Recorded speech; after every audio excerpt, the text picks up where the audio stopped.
Hi everyone.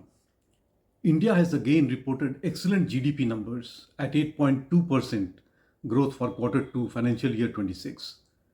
What does it actually mean? Today we will try to understand why this number matters and what it means for your investments, jobs, inflation, and long-term financial planning.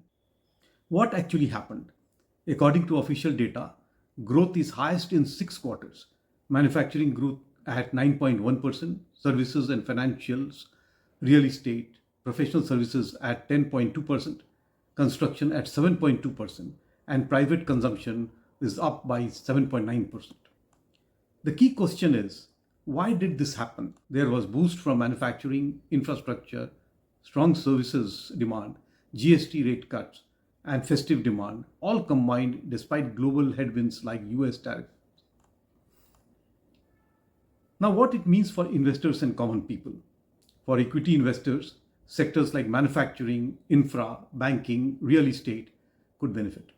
For long-term wealth and asset investors, stable growth could support real estate demand, job creation, consumer spending.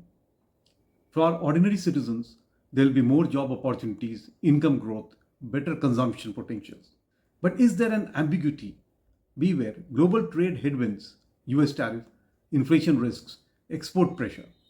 Also, sustaining such high growth rate every quarter will be tough.